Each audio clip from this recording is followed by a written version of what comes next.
안녕하십니까, 여러분. 오늘은 여섯째 날 12월 23일 금요일입니다. 더 깊은 연구를 위해인데요. 우리가 한 주간 배운 말씀들을 정리하면서 오늘 좀 더 심도 있는 생각을 나누어 보는 시간을 갖겠습니다. 다 함께 기도하겠습니다. 사랑하는 아버지 하나님, 저희들에게 이 심판의 과정들을 정말 투명하게 보여주시니 감사합니다. 우리가 이것들이 있음을 깨달아 알 수 있도록 도와주시니 감사합니다. 오늘 마무리하는 이 말씀 연구의 시간을 통해서 우리가 이 심판의 모든 모습들을 하나님의 또 공의와 사랑의 모습들을 우리가 간직하고 더 경성하여 깨어 있을 수 있는 귀한 한 시간 되도록 인도하여 주옵소서. 예수님의 이름으로 간절히 기도합니다. 아멘. 여러분, 우리 지난 한 주 동안 조금 어려운, 어쩌면 한번 연구를 해봐야지, 내가 이 재림교인으로서 살아가면서 내가 이 부분을 잘 알고 있나? 아니면 또 우리 주변에 이 사실 재림전 심판이나 이런 논쟁으로 인해서 교회를 떠난 분들도 있고, 그래서 교리적으로도 참 중요한 말씀들을 우리가 살펴보게 되었습니다. 이것이 누구의 의견, 생각, 이것이 아니라 이것이 분명히 성경에서 그 모든 말씀들이 나왔다는 것을 우리가 확인하는 귀한 시간이었습니다. 특별히 이 지난 한 주 동안 우리 배운 말씀에는 사랑의 하나님이시지만 공의의 하나님이신 하나님께서 성경에 여러 곳에 이 심판과 관련된 내용들을 많이 우리에게 주셨다는 것입니다. 우리가 그것을 깨달아 알도록 하셨다는 것입니다. 최후의 심판은 구약과 신약 그리고 예수님의 가르침에서 계속 나타나고, 크게 어떻게 세 국면이 있다고 했죠? 재림 전에 있을 심판, 그 다음에 천년기에 있을 심판, 최종적인 집행 심판, 이렇게 세 국면이 있음을 우리가 연구해 보았습니다. 그리고 재림전 심판, 이 조사 심판은 하나님께서 의인들을 대상으로 하는 심판이고, 천년기 심판은 재림 후 하나님의 백성들이 하늘에서 그리스도와 함께 더불어 진행하는 악인들에 대한 최종적인 둘째 사망을 위한 모든 것이 공개되는 그러한 심판의 과정임을 공부하였습니다. 마지막 집행 심판은 악인들과 또 악한 천사들과 또 사탄까지, 그 사망과 음부까지 완전히 소멸되는 심판임을 우리가 살펴보게 되었습니다. 교재에 보면 실물 교훈과 각 시대의 대쟁투에 대한 말씀을 읽어보라고 권면을 하고 있는데요. 여기에 시대의 소망 말씀도 있습니다. 그래서 한번 좀 읽어보도록 하겠습니다.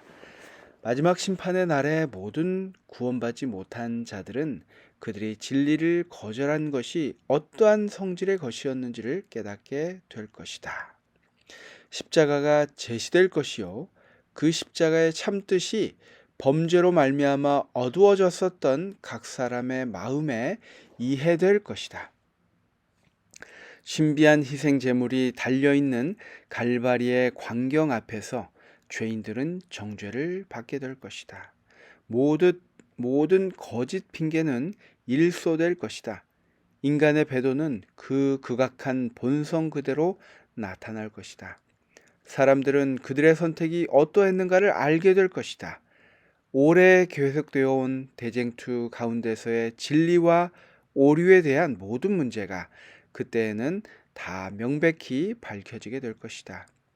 우주의 심판에 있어서 하나님께서는 죄악의 존재와 계속에 대하여 일체 책임이 없이 서실 것이다. 우리가 이렇게 하나님께서 모든 것을 드러내 주실 때에 우리의 죄를 가지고 영원한 사망에 들어가지 않는 우리 모두가 되기를 간절히 바랍니다. 우리 핵심적인 토의를 위해 이 질문들이 있는데요. 먼저 3번을 보면 성도들이 천년기 심판에 참여하는 것이 그들의 사랑하는 사람 중 누군가가 구원받지 못했다는 사실을 받아들이는 데 있어서 어떻게 위로가 되는가?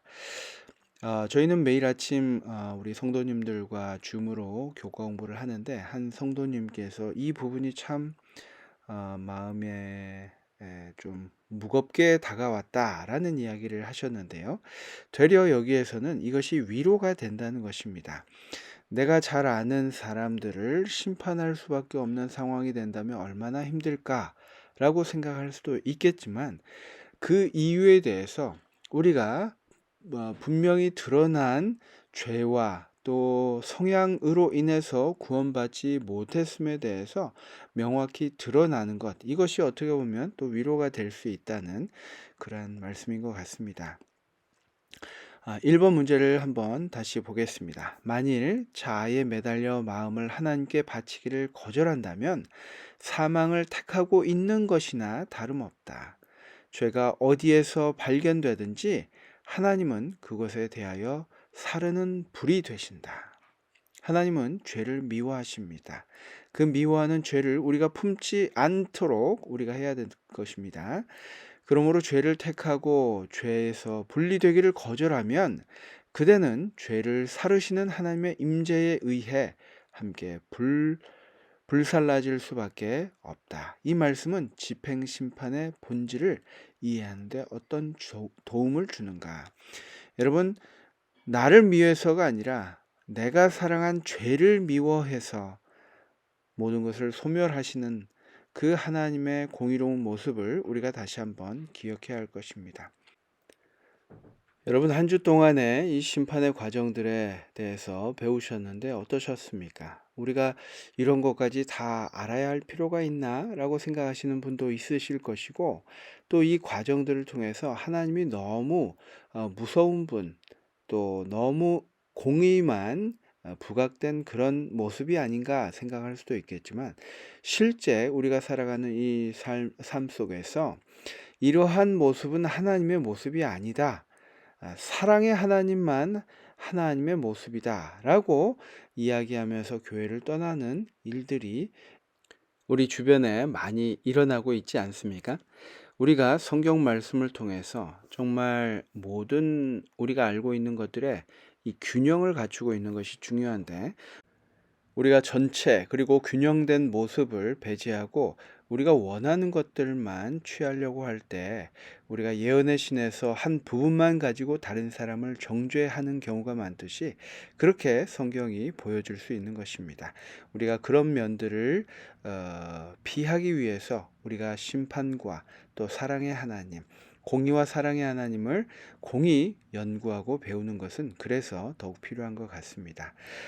이번 과에서 우리가 심판에 대해서 정확히 배웠습니다. 그리고 다음 과에는 이제 새 창조가 어떻게 일어날 것인가에 대해서 배우게 됩니다.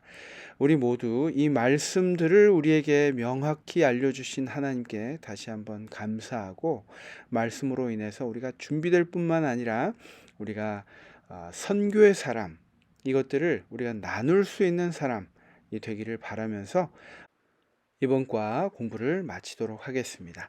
다 함께 기도하겠습니다.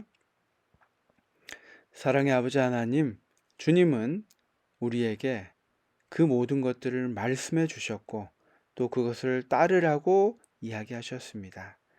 우리에게 선택이 놓여 있습니다. 우리가 내가 쾌락을 위해서, 즐거움을 위해서 드러내고 자랑하는 것을 좋아하는 그러한 마음 때문에 세상의 것들을 선택하는 것이 아니라, 때로는 그것이 우리에게 좋아 보이지 않는 것처럼 보일지라도 하나님을 선택하는 지혜로운 주님의 자녀들 될 수 있도록 인도하여 주시옵기를 예수님의 이름으로 간절히 기도합니다. 아멘. 여러분, 한 주 동안 함께 해주셔서 감사합니다. 우리 다음 교회에 또 뵙도록 하겠습니다. 감사합니다. 안녕히 계십시오.